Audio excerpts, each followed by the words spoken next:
Welcome to the reality show, where we apply the ideas of Ayn Rand to everyday events. Today, joining me, Michael Leibowitz, is Seth Levine, Matthew Humphreys, and Jack Schumann. Welcome, everybody. Well, we've got some great topics for you today. We're going to be discussing something that occurred between the Libyans and the Israelis, where there was a meeting. Maybe it was official, maybe it wasn't official. But the Libyans aren't too happy that their ambassador met with the Israeli ambassador. We're also going to discuss flirting, how to flirt, how not to flirt. But first, I suppose we're going to discuss, there was, on the way to Burning Man, some people were climate protesters and they put a blockade in front of the road to stop anybody from getting by. And different from how other people have. So I guess we're going to discuss Libya first. I made a mistake, my error. Okay, so we're going to go with the Libya story first, but there's also the Burning Man story where the climate protesters put a block in the road and the police, the Rangers, just rammed right through it, which isn't how this sort of thing is normally dealt with. So what does anybody have to say about this, these ambassadors meeting and how the Libyans have responded to it? Well, I guess I'll start off on this one. So in my view, I mean, they said that the Libyans are expressing their solidarity with the Palestinians, but to me, that's a sideshow. The goal to me of the Middle Eastern countries is for there to be no Israel. It's not about giving the Palestinians territory or letting them live in peace with the Israelis. It's about there not being any Israel. That's been the goal from the get-go. So in any discussion about this, is what needs to be decided is, does Israel have a right to exist? And if Israel does have a right to exist, then these other countries who want to wipe them off the map are wrong. If Israel does not have a right to exist, well, then we've got a different story altogether. So that is what I think is the real issue. I think that's why the Libyans are upset, because they want no Israel. I think it's just kind of interesting that, like, you had a foreign minister of Libya get suspended by its own government.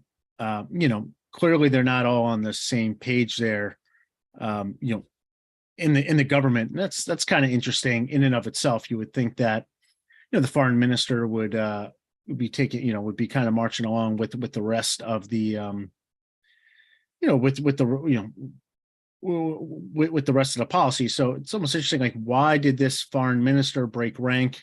Is there a growing sentiment for, maybe what's the right word? Defection within the government? I don't know. Like it seems strange to me that you would actually see such a divergence. Well, and also, didn't Israel, from the article, didn't Israel basically, or didn't the Israeli government sort of brag about or make public that, yes, we just had talks with the Libyan foreign minister? They said that in a public forum, and then the Libyan government, pardon me, the Libyan government came back and said that there was no formal discussion. They were at a dinner with the Italian foreign minister, and they had a conversation about this, which I do kind of find that interesting. I think it would have been a pretty bold and cheeky move on Israel's part if that in fact was what happened. They're like, look, guess what? We just had talks with Libya. I do think that is kind of interesting.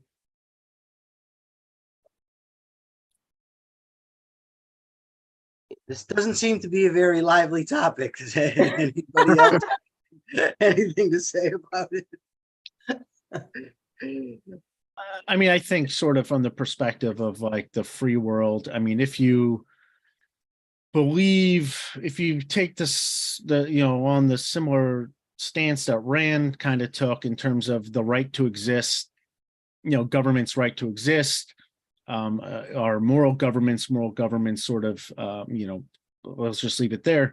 Then in a certain extent, there is there's almost my first reaction is kind of like, who cares, right? Like, in a sense, who cares about Libya? Like, they're sort of seem like an immoral regime, or in them, wipe a legitimate, what I would consider legitimate governments existence off the face of the earth. Like that's an evil regime. And in that case, I don't really know if what they think is important. How's that for a controversial view?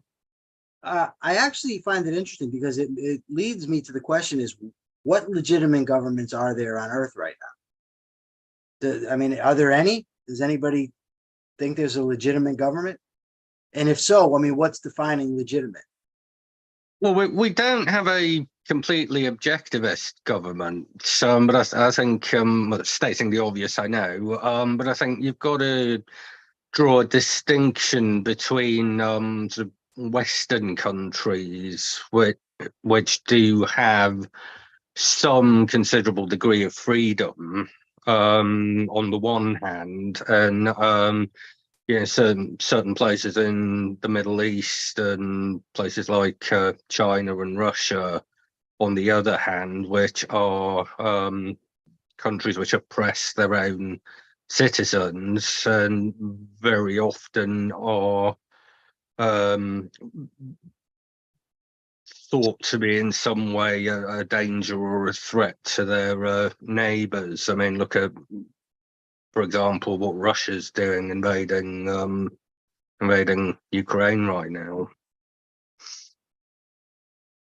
Good point. I think that there's two things that I try to keep in mind when it comes to issues like this. And that's one is there's definitely a distinction between countries like Saudi Arabia, Libya, Russia, and the United States and Great Britain.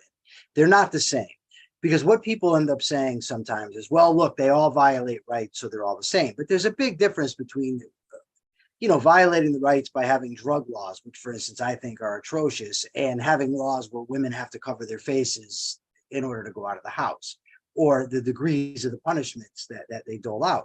But at the same time, I never want to allow that to be the excuse where someone says, if you complain, for instance, about taxation, and then they say, oh, well, we could be living in one of these countries. Well, that's true, but it doesn't justify the taxation that we have here.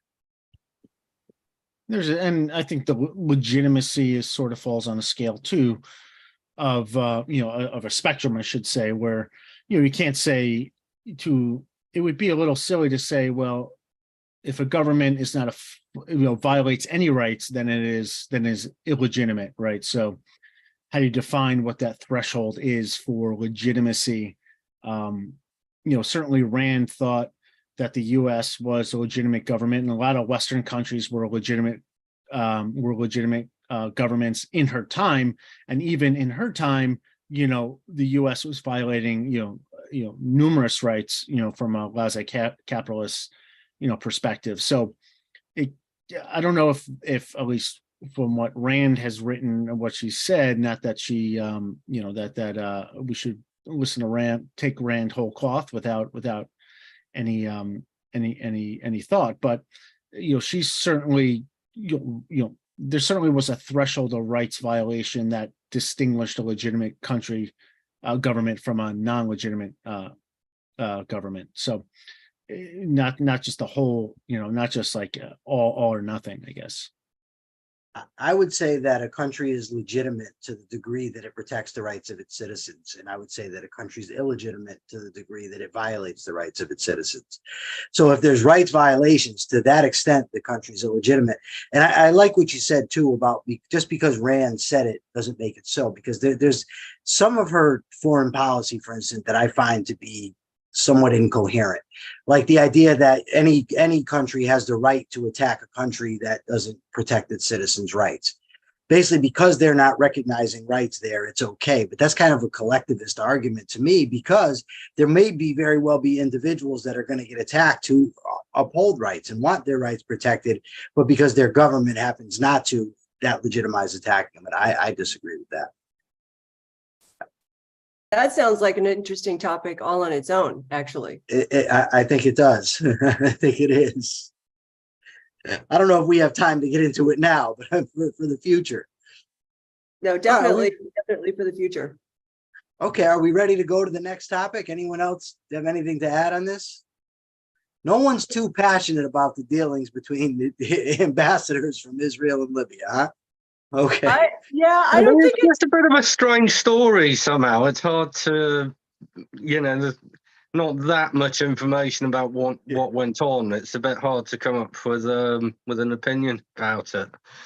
It is. And I've been watching too many spy TV shows and that I just don't trust it. You know, I don't trust it at face value.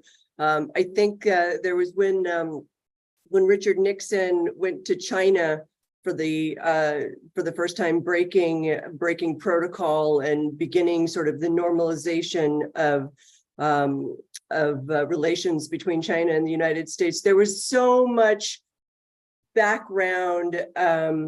What's the word? I mean, like there was so much spy stuff going on beforehand, where they had to have somebody like dressed up as, I think maybe Kissinger went over there first, and but like he had to like dress up in somebody else's shirt to meet with like the Chinese, their version of the foreign minister, and it was all in secret because they would never, you know, they didn't want it getting out. And so I read that article and I was like, I just, on the face of it, there's got to be a lot more going on behind. There's probably some Mossad thing going on. I don't know, but that'd be more interesting to me. All right, so I guess we can move on to this protest story. I think we have a clip actually of what occurred. Am I right? Do we have a clip? We have a clip. Why don't you set it up first? Like what, just for our viewers, what actually this was. Well, what it was a climate protest. People were on their way, I guess, to Burning Man, which is some sort of a festival that I know nothing about, but they were headed there, and climate protesters decided to blockade the road. And while they blockaded the road, there sort of confrontation ensued between them and people that needed to get by on that road. The police ended up coming and they rammed the motorcade. They subdued the protesters. And from what I understand, this is different from how other governments have handled this sort of thing in the past. Well, and the other thing to note on this too is that so Burning Man is like today's version of Woodstock. That happens every year. The people that attend Burning Man are generally extremely progressive on their own. So I think that it's just ironic that a big long line of progressives got barricaded and prevented from going to their festival by even more progressive. So that's kind of the other interesting thing to note. All right, roll the clip.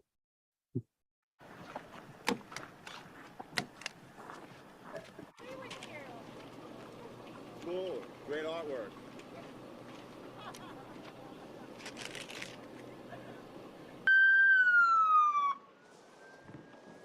This band, get off the highway. This is a state route. Everybody will be arrested if not. 30 seconds. Send your leader to my vehicle. Let's talk. Get off the fucking road. Tommy! Tommy! Shoot!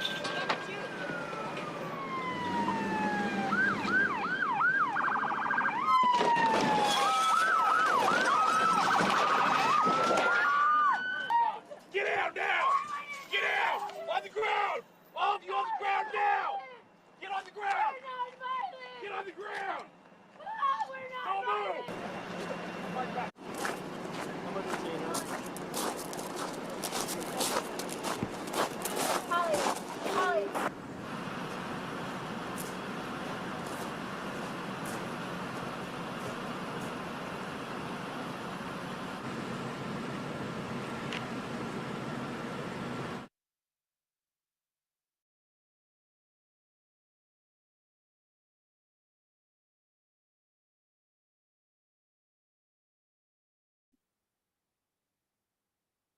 Well, that's a lot of vehicles lined up there. So, Lynn, you had something that you got to have something to say about this one, right? I mean, Oh my goodness. This pushed all my buttons. The whole clip is worth going back to watch. And I'm a little disappointed that they left out the crybaby. She was really something, but you know, here we are with signs that, you know, against capitalism, we're trying to save the planet.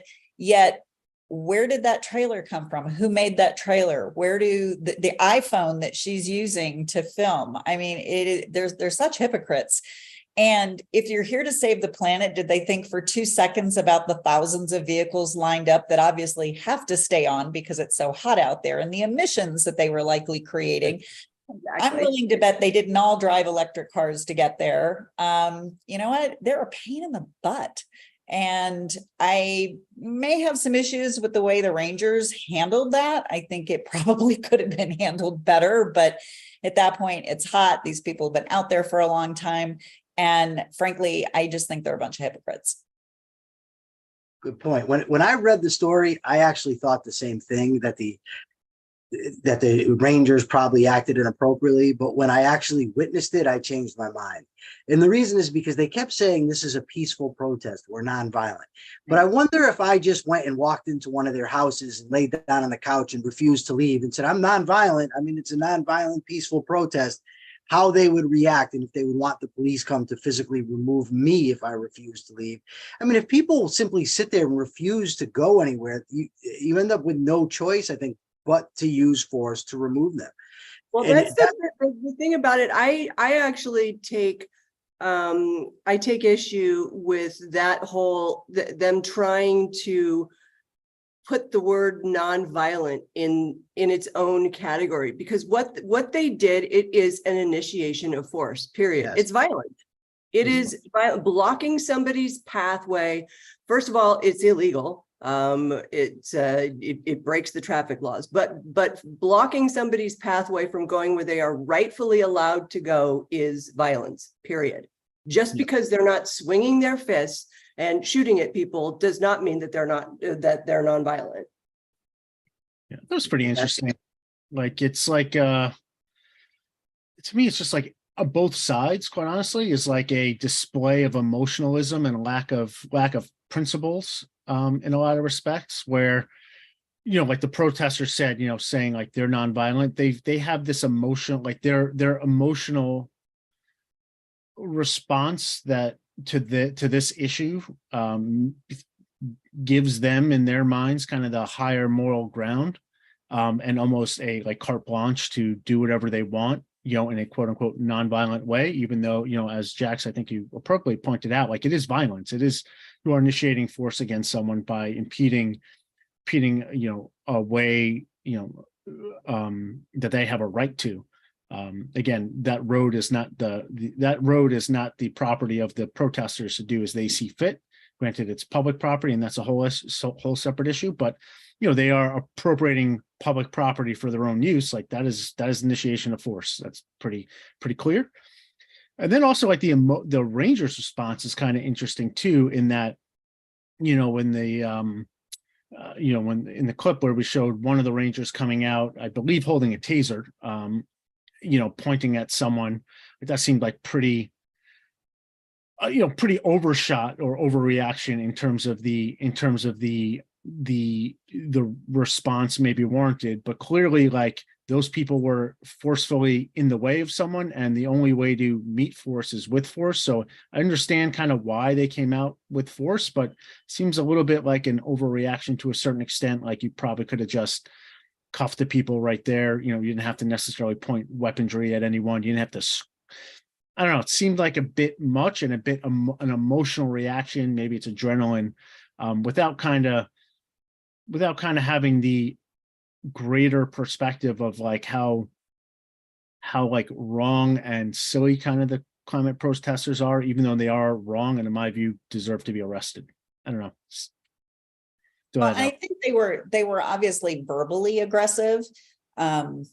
You know, there were a lot of things said that had nothing to do with saving the planet. I mean, the one guy kept repeating, "This is a democracy." I think, you know, to go out there uneducated about what you're doing or even why you're doing it is pretty typical of these groups. And, you know, keeping people from where they need or want to be. Not everybody on that road was going to Burning Man. You know, Burning Man was, as I understand it, developed as a ritualistic festival for people to put down the big man, the companies, and that's why they burn the man. And I think it has evolved over many years. It's become everything from naked camp to collectivist ideals. You know, there's a lot of things that happen out there, but you would think these would be their These are their people. They're people. So to inconvenience your own people seemed pretty stupid. And then you've got people on that road who had nothing to do with Burning Man. They were trying to get to work. They were trying to get home. Yeah. I think maybe the Rangers could have handled that better, but maybe they just don't see a whole lot of anything going on. And this was the big day on the road.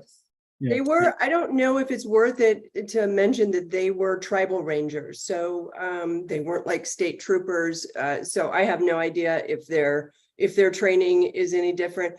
I will say it gave me a big thrill to just see them ram through the That was fun. to see them ram through the barricade. But then on the other hand, really what they could have done a lot easier was, so I don't know if it was, if people saw, if you haven't actually seen the entire video, but from the clip, it's not easy to see. They had chained themselves to that barricade. So they were all wearing chains around their waists. They chained themselves to the barricade, which was just some sort of trailer. And so it could have been dangerous, right? If the ranger drives through that barricade and catches the chain of one of the people chained to it, you know, she could have been dragged along with it or something. They could have brought bolt cutters, unchained them, handcuffed them, stick them in the back of the truck, move the barricade out. But instead it got a lot more press that way. And I will say it did give me a cheap thrill of like, yes, finally. Can I also add that chaining yourself to something, in my opinion, is not a nonviolent protest. Chains No, tend it's not. to, be I don't think violent. I don't think So you have anyone's to restrain. taking that, anyone's disputing that this was nonviolent. Is anyone think this was a nonviolent protest? No, my point was that they were saying they were being Oh, yeah. nonviolent, and yet they were displaying something exactly the That was opposite. violence, yeah, which just shows how unprincipled or confused or uneducated that they actually are with the definition of violence. We've We had have- similar protests over here in the UK, and there's not in the same way, but there's started to be blowback over here. Until a few months ago, if these things were prosecuted at all, it was usually an offence of obstructing the highway, as in literally it's an offence to block the road. Then a few months ago, the government put in a new law against causing a public nuisance. And there was quite a high-profile prosecution under the new law of some people who took it upon themselves to chain themselves to the Dartford crossing, which is the bridge that crosses the Thames and joins at both sides to the M25, the big road that sort of orbits around London and connects to all the other motorways to different parts of the country. So caused massive disruption, really, really busy road. And there was quite a bit of shock because these guys, having been convicted under the new law, received 3 years imprisonment was the sentence. And that went up to the well, I should explain the reason for the shock is under the old law, the obstructing the highway law, the maximum anyone could possibly have gotten was 6 months imprisonment. So it's a huge difference. That went up to the Court of Appeal, trying to have the sentence reduced, and the Court of Appeal has actually said, no, Parliament has brought this new law in clearly because they want, sterner sentences to be available to try to deter exactly this kind of behaviour. And the Court of Appeal refused to interfere with the sentences. So we are certainly over here seeing a sort of legislative blowback at this point. In the UK, how would something like that have gone down? How would that same situation? You've got protesters chained, and the police come out. How would that have gone down today in the UK? It would have gone down with bolt cutters and people being arrested, and if necessary, physically moved out of the road. Okay. I'm not sure they would have needed to pull their tasers out. Clearly, most police officers in the UK don't have actual firearms, but some do carry tasers. But they're very, very sparingly drawn. We've got some super chats. So Ashley Shrugged has given 99 cents. James Valiant, $2. Jonathan Honig, 99 cents. James Valiant, $1. And then James Valiant, $5 to disagree with me. He says, no, that was not Rand's position on invading other countries, just dictatorships and slave pens like the Soviets. However, in this modern times, I have my technology here and I have my phone. I was able to look this up very quickly for my friend James. And this is what she said. If a country does not protect rights, why should you respect the rights they do not have? Anyone has the right to invade it because rights are not recognized in this country.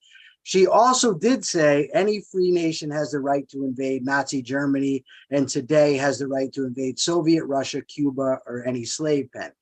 But the principle there, in my view, was if a country doesn't protect rights, a rights protecting country has the right to invade it. I still say no, it's still the initiation of force. I don't know if anybody wants to differ with me. I only differ because it's Jim and he and I have a thing where we argue about quite a bit. Well, I think we do need to make a distinction. Saying that free countries have the right to invade the Soviet Union or slave pens or whatever doesn't mean they ought to do so simply because of the nature of those governments. She did say that, yeah. She did say that. All right, anybody, are we good to go on to flirting? Talk flirting? Sure. All right, so this bartender, there was a story about this bartender and she discussed how to flirt, how not to flirt, what to do. Any thoughts on this? Is flirting a good thing? Is it a fun thing to do? I'm terrible at flirting, so hopefully going to get lots of advice. Okay, well, what is flirting? Well, what do we define that? That's what do a good point. Define? What do you guys think flirting is? I'll take a crack at it. I'm not looking at any kind of dictionary definition. But I think that that flirting is when you if it's a person of the opposite sex or a person that you are or could be physically attracted to, you tend to be a little nicer and more playful. And you, in order to engage them with getting their attention as well as giving them attention, I don't think it necessarily means that you have to lie to them about anything. So I think that it's this thing that the opposite sex or people that are attracted to each other, it could be same sex as well, do in order to indicate in some way that they are somewhat attracted to them. Is that a definition that we can all live with? You know what, as you were saying that, I was visualizing the big peacock spreading his feathers, or the turkey, right, dancing around, look at me, look at me. And regardless what your end game is, I think there's such a thing as innocent flirtation. And I think there's the other side of that where someone absolutely has something in mind. And it's a little like fishing, right? You throw it out there and you hope that you get what you're looking for. And in some cases you might get a little more, but yeah, I'm all about the peacock strutting around.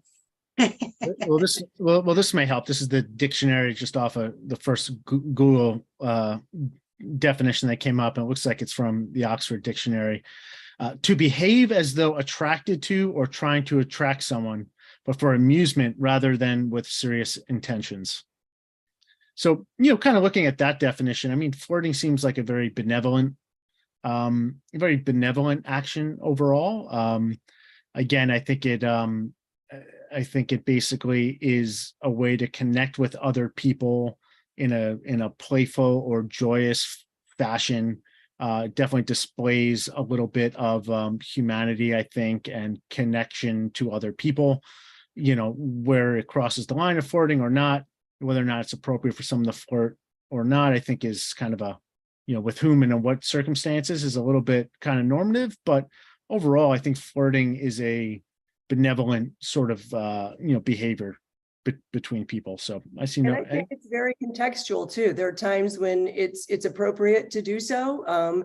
And obviously times when it's not. In professional situations, flirting with somebody's spouse, probably not a good idea, or significant other. So it is very contextual. And so what this woman, excuse me, what this story is about is just kind of giving advice on flirting. And I think the prompt that that was asked of us, or the context that this story was framed in, was like, is it in today's generation, do people not know how to flirt anymore, like kids growing up these days? Or they they barely talk to each other, Jax. They can't do anything if it's not via text message. I've had that conversation.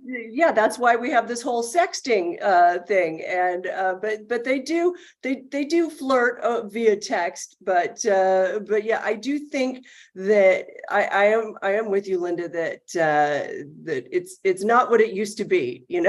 Like I think they're becoming more socially awkward because everything happens via this little computer that they carry around with themselves. I've had this conversation with my adult children when, prior to them being married and they were having issues with boyfriends, girlfriends, what have you. And I said, okay, read that to me again. And they'd read me the text. And then I would read it back to them 3 or 4 different ways. I said, do you see how this could be misunderstood? Do you understand why they don't verbally communicate? Nobody calls, they don't leave voicemails. And so you get them out in public, and I'm just visioning this bar of a bunch of people with their phones trying to text the person that's 2 seats over, because no one says hello anymore in that generation. So I don't know how they're flirting. I'd like to think I'm a pretty good flirt, but I'm also married, so and he knows. Well, I think that's interesting. Go ahead. No, you go ahead. I think it's interesting that the idea that kids today don't know how to flirt. The reason I find it interesting, because when I was a kid, we used to like go all over the place. I used to walk everywhere. I had friends with cars when I was 13, 14 that would pick me up. We'd go meet girls all over the place. We used to go to the mall to meet girls. There was all kinds of things. And maybe the kids today don't do that, and they have phones. But I would bet that a few generations before mine, they weren't going to the mall to meet girls. And, they may have done something different where they're saying, oh, the kids nowadays don't do this any longer, whatever it was that they were doing. And I wonder even how modern the whole idea of flirting with strangers is. Like, I don't know, was that something they did, for instance, in like Puritan times? I would guess not, but I don't know. They called it courting. Sometimes you had to get permission, right? Like the guy had to go to the dad. May I court your daughter, and that sort of thing. I don't know I don't know how accurate that is. I mean, if you read any like old literature, there's plenty of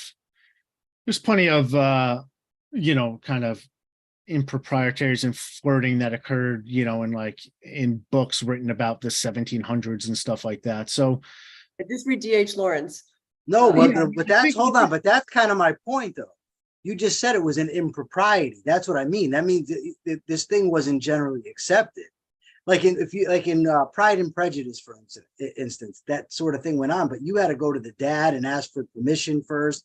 And when they didn't, it was a scandal. Yeah, I was thinking Pride and Prejudice too. It comes to mind, Mr. Darcy. There was a lot of flirting that was going on, but I think in a much more innocent sense than what we're likely seeing on today's bar scene. Yeah. And I think that flirting. So it was something actually that Robert Nasir just said in the just regular chat, that flirting's it's always been a thing. It's looked different through the ages, but it is a forever thing. I do agree with that. Flirting in the Puritan times was different, but it existed. It's a way of getting the attention of somebody else and showing them that you're interested in them. My father was still alive when he was quote unquote courting my mother. This is back in like 1960s, maybe. When he was courting my mom, he would go over to her house for 5 minutes and leave because he didn't want to be too forward. And my mother was like, he would just come over, stay, and I never even knew that he liked me. So you can succeed at flirting, or you can fail at flirting. I think it is again, it's contextual. It's a perfectly innocent thing to do. And I think the person who is doing the flirting has to be mindful of how it's being received, right? If the other person is not into it at all, then stop and back the hell away. There are things called a shameless flirt, right? It's like the person that doesn't get the message that, look, dude, stop flirting with me. Or, if it's a girl doing it. If it's going too far. Sorry, go on. Sorry. I was gonna say, or even if it's going too far where, the flirtation is crossing a line from this, benevolent sort of playfulness into, serious maybe advances. I think that changes the category from flirtation to, to something else. Just looking at the definition of flirting, and again, definitions matter, but just looking at sort of the first Google definition, for it defines it as playful amusement. So once you cross the line from playful amusement into, into something else, something more serious, then maybe we're no longer flirting, and maybe it's courting, maybe it's, whatever, making advancements, hitting on, and that has a different kind of appropriate context in a social setting than maybe, flirtation would. So. Well, and that's where individual rights come into this. If you're being flirted with and you have this very short window of opportunity to decide, well, is this person being benevolent? Are they genuinely interested in getting to know me as a person? Is buying me a drink just that? Buying me a drink or an opportunity to ask me out? Or do they have malevolent intentions and they're, just trying to wiggle their way in the door? And so being able to, or having to say, no, I'm not interested, thank you. And whether that involves you removing yourself from the situation or not, I do think there's a lot of flirters out there with ill intentions. Yeah. And is the drink they're buying me going to be roofied? Is that flirting, right? I mean, I think that's an important distinction too. Like that may not be flirting, right? I think it can start roofing somebody, definitely not flirting. Yeah. Maybe it can appear like flirting, but actually it's not flirting, right? So No. I'll buy my own drinks, thank you. Yeah, I think there's something else too. It's, yes, the person that's doing the flirting needs to be aware when the other person doesn't want to be flirted with, but there's something, the other part of that is if it's just harmless flirting, like the definition says, and the person's not really interested in the person they're flirting with, they have to be careful that they're not giving too strong of a message. For instance, I flirt. I mean, I don't even do it on purpose. It's just who I am. I have a girlfriend that I love very much, and she knows that I'm a flirt. But I think if I'm ever giving somebody the wrong impression that I'm interested in more than flirting, that's on me to be aware of as well. Well, here's a whole nother level of that, is dealing with people in that situation who are higher on the spectrum, if you will, who have very little social awareness. And I've had this happen in the gallery where that person felt like it was an innocent flirt and it was completely inappropriate. They just don't see it that way. And so I think that there's a whole nother realm of flirting where someone may think they're doing it innocently, but the other person takes it very differently. And depending on which end of that spectrum you might be on, but it can come across as very, very inappropriate when it wasn't intended to be. I think that can happen even outside of flirting, just undue familiarity. When people don't, get, and I guess by definition, anybody could be guilty of it, because if you're unaware, you're unaware, right? But just being too familiar too quickly with other people, I think that's an issue as well, outside of flirting and including it. Well, when someone's flirting with your wife and they say, you know, if anything ever happened to you and you got hit by a truck and, you know, like a Chevy truck, and don't worry, I'd take care of her. That was actually said to me, or said to Quent about me. That just crosses over into creepy. Everything creepy. But I'm telling you, I believe in my heart that this person didn't mean anything by it.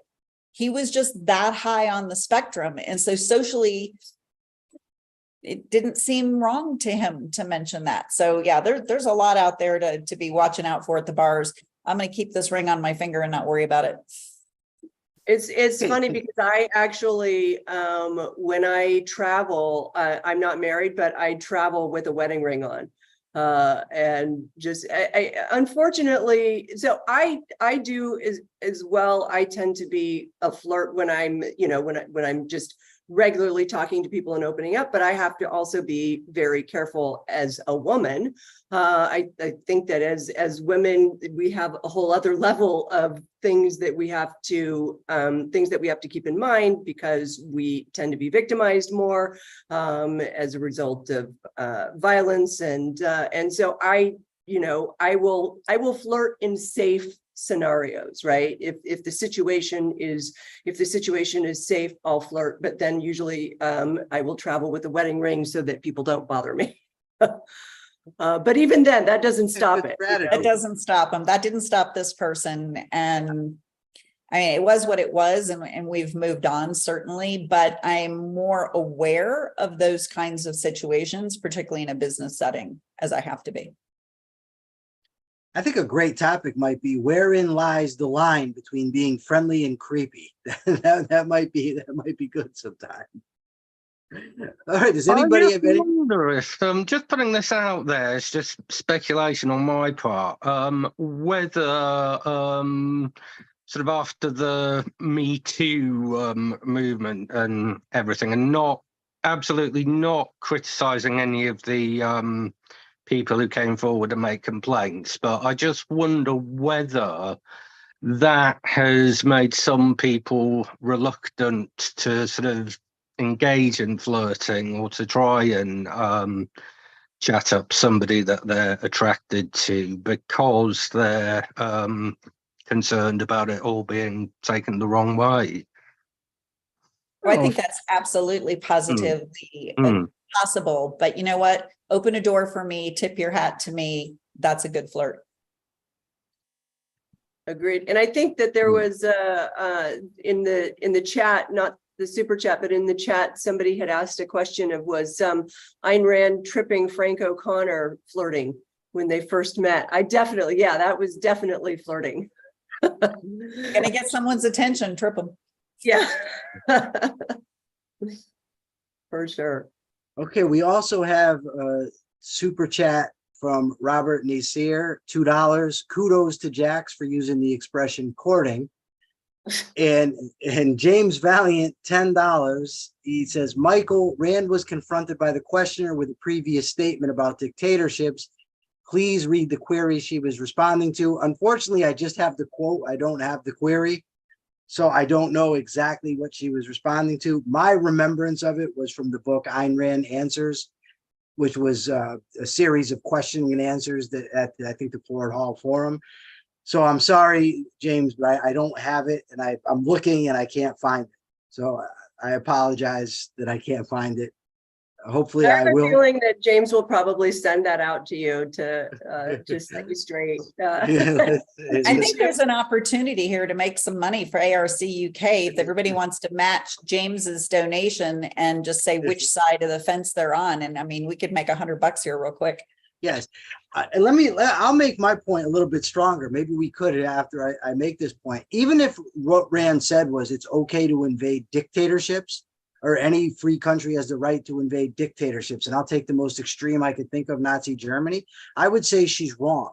And the reason I would say she's wrong is because it still constitutes an initiation of force. against people who have not used it, unless the specific goal on the part of a rights protecting country is to invade to protect the rights of the people whose rights are being violated, then it's just an initiation of force, and I don't see how it's justified.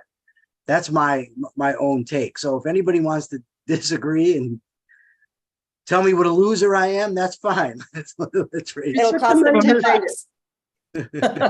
You can't call him a loser unless you put some money behind Yes, $15 to call me a loser. Do I hear 20? Yeah, I got to tell you, out of all the people who have done it for free, though, that might raise some controversy. it. Well, historically, the United Kingdom declared war on Nazi Germany because of the Nazis invading Poland. I mean, would you say, Michael, that was an initiation of force on the United Kingdom's part? I think it's a lot more complicated than that. The reason being because they previously ceded Czechoslovakia to them.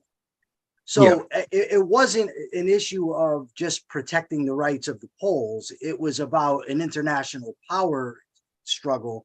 And I'm not even saying necessarily that World War II was wrong. Ultimately, the United States was attacked by Japan, but we were doing things before then too. So it's a complex topic. And to be quite honest, one I don't know enough about to really to state it. But I would say as a principle that if you had a country that was voluntarily defending the rights of other human beings whose rights are being violated, I would say that would be okay, because it's the same as self-defense or defense of others. But the principle that because what she stated was these countries don't respect rights. So to invade them, if they're not respecting rights, they don't have the concept you couldn't violate their rights. And I disagree with that because of just collateral damage. For instance, you go into a country, you bomb a country, and innocent people might get hurt, innocent people who are fighting for rights.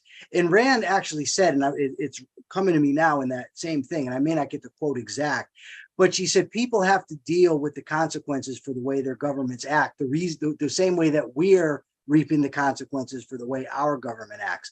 And I just don't think that that's an accurate thing to say, because what if I don't support the government? How am I morally culpable to reap the consequences for what they do? I think you got to be careful, though, when you talk about going into when you talk about innocent people, because dictatorships love to hide behind innocent people. That's what terrorist organizations love to hide behind, quote unquote, innocent people, because they will put, I mean, I think they will put their wife and children in front of them, as a terrorist will put his wife and children in front of them so that you don't actually kill the terrorist. And at that point, what is the responsibility of the person attacking, in terms of in terms of that quote unquote innocent person? And then you look at something like Hiroshima or Nagasaki, there were loads and loads of quote unquote innocent people that were killed in the bombing of those two cities. But were they? I mean, were they themselves were innocent, but their government was waging a war basically on their behalf. And I think it's kind of a slippery slope when you talk about it in that way. Nazi Germany having the right to go in and invade Nazi Germany, who is oppressing their people, who is oppressing their innocent people, and who's also warmongering with the goal of taking over other countries. I think it would be appropriate to attack them, even if we didn't get attacked. But for what reason? That's my point. Is for what reason? In the case of Hiroshima and Nagasaki, Japan attacked us first. They bombed Pearl Harbor, so it was a response. And I'm saying if a country were to go in, and we're necessarily speaking in principle, so obviously if you take a concrete situation, it complicates it because you have to know all the particulars. But in the case, if you were going to liberate a people, that would be one thing. But they did not go to war with Nazi Germany over the invasion of Poland because they were trying to protect people. The world turned a blind eye to the Holocaust. They didn't go into Nazi Germany to save the Jews. In fact, when the Allies were flying over in their fighter jets, they didn't bomb the crematoriums, which they could have done. they drove right by him. And what I'm saying is, if the point is to liberate, that's a different story. But just to say you have the right to attack somebody because they don't protect rights, that principle on its own, I would disagree with. I think Yes. What about- I think you're What missing the about North- context here a What little if it bit. was North I mean, Korea, Michael? right now, I think that we would have no business attacking North Korea, none. Unless, again, if the point was to go and liberate North Koreans, the North Koreans who are being oppressed, that's one thing. But to just do it because we don't like how, North Korean politics or some such thing, that's a totally different scenario. It would depend on the context and what you're doing it for. I mean, I disagree with that pretty substantially. Like if liberation of a people is not necessarily a reason to invade. I mean, I think the whole context of Rand, and maybe like James could correct me, but kind of the context here is that because a dictatorship is because they are violating rights, they essentially give up their rights and their legitimacy as a government. So a free nation then has the right, in a sense, to invade, because that there is no government, that they're not violating, let's just go with dictatorship because it's an easy concept. Like a dictatorship has no rights because it's already given up its rights in becoming a dictatorship. So you're not going in there and violating a dictator's rights by going in to overthrow a country. Basically, so there's no rights violation there, initiation force or not. I think there's a distinction there. But then whether or not, a country chooses to invade a dictatorship is a matter of self-interest, right? The nation's interest, and by the nation, it means the individuals in that nation who give that nation legitimacy, and not necessarily has nothing to do with the people of the nation who you're going to quote unquote liberate. It has to do with whether or not, the invading nation deems it within its self-interest, right? Yeah, So I'm not suggesting that we'd have a duty or an obligation to go liberate. Yeah. I'm saying it would be justified in that case. But the idea, you're not invading the dictators when you invade a country. I mean, you're going in there and you're going to be killing people. If all you're talking about is would it be okay to assassinate Kim Jong-un? Well, that's one thing. The guy's a barbarous dictator. But if you're invading North Korea, you're going to kill people that may or may not have supported him. And to say because they happen to live in a geographic area that he rules and they're already suffering under him, that it's okay then to break the initiation of force principle, I just don't see how we can get there. Other than by thinking in terms of collectives, which I don't, and I certainly don't think Rand did. Well, I know she did. Anybody else? We've certainly managed to get this up, but we don't have any more donations. Where's all these donations? I know nobody's called you a loser yet. I've been waiting for that. I've been waiting so that I could actually read that super chat, like some incredibly insulting statement about you. But yeah. So I don't know. I'm kind of also looking at this like, well, let's. Yeah, I mean, sure, you can go in and you can assassinate the dictator, but the dictator has, just by definition, the dictator is a criminal, yeah, right? exactly. The dictator is a straight up criminal. So what do you do when a criminal steals your home? And of force, it's retaliatory force in that case. Yeah, but let's say, let's say it's not your home. A criminal has stolen somebody else's house and they've set up their house there, and they've gotten married and had babies. They've still stolen the house, so yes, they're still in the wrong for that. And there's a right to go in and take that home back. And if sure there is, I agree 100%. And if there's collateral damage, sorry, I mean, you do the best. I agree with you 100. I agree 100%. That would be defense of others, though, in the scenario you just laid out. But isn't that what a dictator does? Doesn't a dictator by nature oppress and steal? Sure, But that's why I said it would be determined by what the motivation is for going in. If it's to liberate, if it's to defend others, it would be a different scenario than just invading to take land or just trying to stop the expansion of another government Well, because we hold don't on. like Rand, politics. I'm Rand- being yelled at. Hold on 1 second. I'm sorry, but I got the thing here. It says we got to wrap up on it. So I said, you make your point and then we'll wrap it up. Yeah, I mean, going in and taking over a state and then, replacing one dictator with another dictator or one rights violator with another rights violator is not, that would be immoral too, right? So to go in and quote unquote liberate, but not liberate would be replacing one rights violation with another. So that would not be immoral too. And I don't think Rand wrote about this too. So I don't think she would, she would think that was okay either. I think you are correct. Okay, do we have any announcements I need to make? Okay, I do. So at 10 p.m. UK time, we have Life on Earth with Robert and Amy Nasir. And the topic is when the hero and the villain are the same guy. So that is tonight, 10 p.m. UK time. Thank you guys for a great spirited discussion, even though I'm probably going to get in trouble because I went off the rails with it a little bit. But thank you guys. It's been great. And everybody, great premise. And tomorrow, TV Talk is back tomorrow with Jennifer Bellani, Mark Pellegrino, and myself at 10 p.m. UK time, where we will be, is it 10 p.m. UK time? I think so. Where Yes. we will be talking about the TV show Severance for those who are interested.